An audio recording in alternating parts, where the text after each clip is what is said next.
Melissa Caen with Channel 5 here. Today is the 40th anniversary of the tragic assassination of Mayor George Moscone and Supervisor Harvey Milk in San Francisco. And today we had the honor of getting a tour of the events that happened that day with City Hall historian and frankly legend here in San Francisco, Miss Emma Schumer. We hope you enjoy it. I believe it was like this, and Dan White was an unusual individual and quite perceptive, and knew that if he came through the metal detectors that he would have been stopped. Now there's bars on those windows? There's bars on the windows to keep us. I used to have an office down here, so I'm very glad that I'm no longer down here. I haven't been down here in 12 years. So he came through. Was the trough there, the moat? Was the moat there? No, the moat was put in after the restoration between 95 and 99. Was it part of the security measures? No, it was part of the base isolation. Base isolation is the system that was put underneath the building. So during a major earthquake, this building will have some flexibility because it's huge and it's stone. So the building remains whole, but the ground beneath it can move in 27 inches in the direction of the earthquake. So you have to have a moat around the building to give it room. Oh. Go outside, it was relatively easy if you knew the building, hop over and climb down. And that's exactly what he did. And we think it was a window like that. It was Yes, one of these three. it was one of these three windows. They're all identical, except behind it is now a generator. There's all kinds of things behind it. Did you take that paper away? You type in word crazy or on Google, or you get a Merriam-Webster's dictionary, you look up crazy, there are no pictures. He looked normal, whatever normal defines. He was personable, he was tall, he looked like a political figure during that era. And were you surprised when you heard? No. No? No. So you're saying he looked normal, but... I don't think he was really normal. I don't think you open up a potato store at Pier 39 selling potatoes.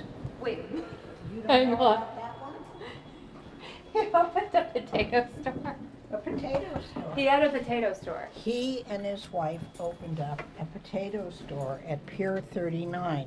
The reason being, at that point in time, supervisors did not have a decent salary. That has changed over the Yeah, years. but there are ways to supplement that aren't... With the potato store. The potato store. He opens up a potato store, which was not a success. Shockingly. He has children.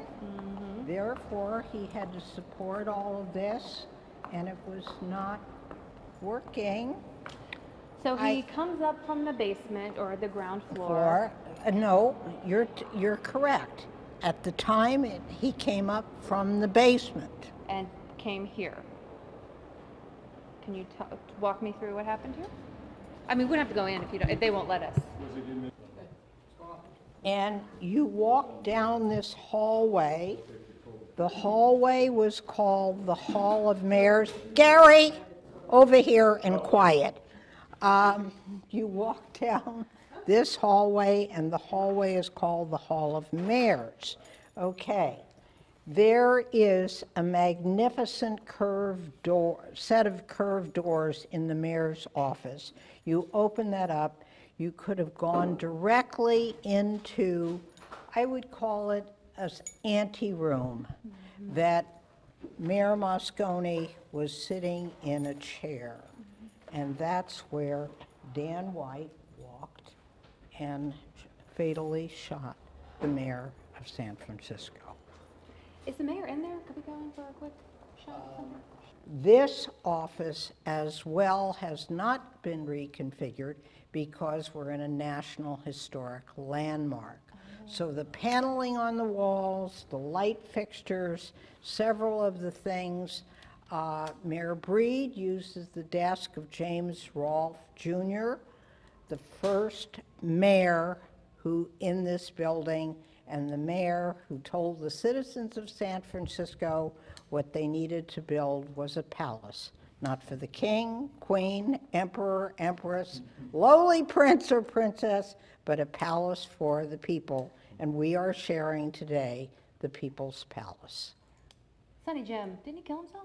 No. Was that not the one who killed himself? No. He became governor? Yes, that I yes. Stairs. And you can come out any of these. Now there's an alert, an alarm that goes off. And he came out of here and could go across. This was not here. At the time that all of this happened, there was no such thing as ADA compliance, which is the American Disabilities Act. And this was all put in during the restoration of this building.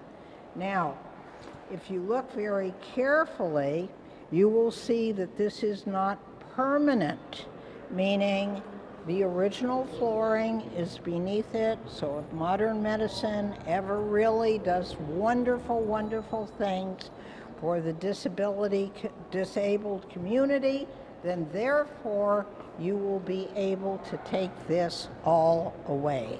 And at the time, was this just a regular hallway? No, it was a regular, if you come this way, There's steps here. now, all of this, not here, none of this, this is, if you look across the way, because this building has an element called mirror image. You come this way.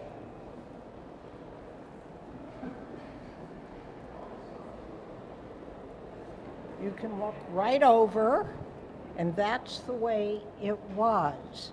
This is the way it is now. So it was like this, but with stairs instead of a yes, ramp. Stairs on both ends, just like that. And so he would have gone down the stairs toward the Board of Supervisors?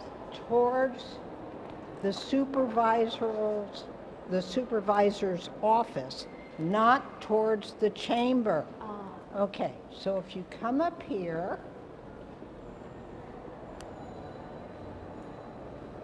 hello.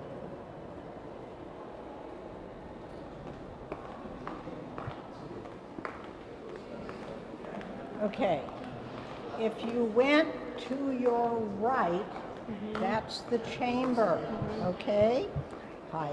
But he didn't do that. He went to the left. Yes, because he knew where he was going, okay? And this was the offices of the Board of Supervisors. All 11 supervisors were in one open office I can't imagine. in little cubicles, or those little rabbit huts. And this is how it looks today, but this was all reconfigured. Hi, Arthur. Looks nothing today like it did then. Whereabouts in here would the shooting have happened? In Harvey Milk's desk. I mean, Harvey was shot at his desk. Right. I just was curious if you happen to know where in here No, I that don't. was, if he was closer to this side or that side, or My memory is serving me fairly well, and if you came in, it was on the left-hand side. The other people that were in this office were Certainly, the senator from the state of California, Dianne Feinstein, Carol Ruth Silver, there was a whole group of people. They obviously had the good fortune of not being here because he had a hit list that was substantial, and he would have taken probably all of them out, one by one by one by one. Willie Brown, who was in the building upstairs, was also on the hit list.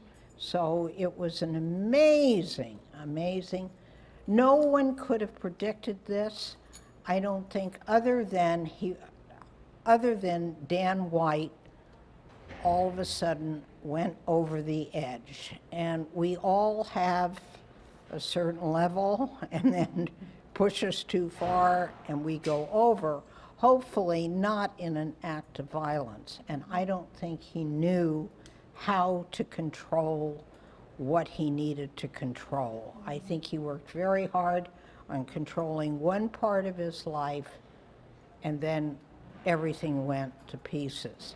Now, the staff party, thank you, Arthur. The staff was on this side. So you had the staff over here. Now, can you, I know that you don't have an assistant, neither do you, and neither do I. Can you imagine having a piece of paper and then having to run across the hall and back and forth? And see, he knew all of these things because he was on the Board of Supervisors. Also, what gave him the force was the fact that at the time, not today, because housing is quite different, he came from what was known as the working man's district. Excelsior.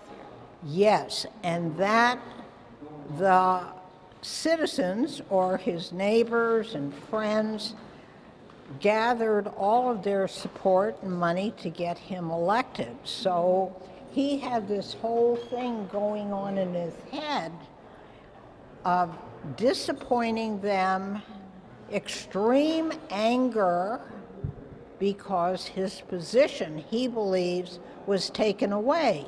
It was not taken away. He resigned and then wanted to be reinstated. And in the real world, you cannot do that. Whether it's the political arena, whether it's business, you just don't do that. And you can come out any of these. Now there's an alert, an alarm that goes off. And he came out of here and could go across. This was not here. At the time that all of this happened, there was no such thing as ADA compliance, which is the American Disabilities Act. And this was all put in during the restoration of this building.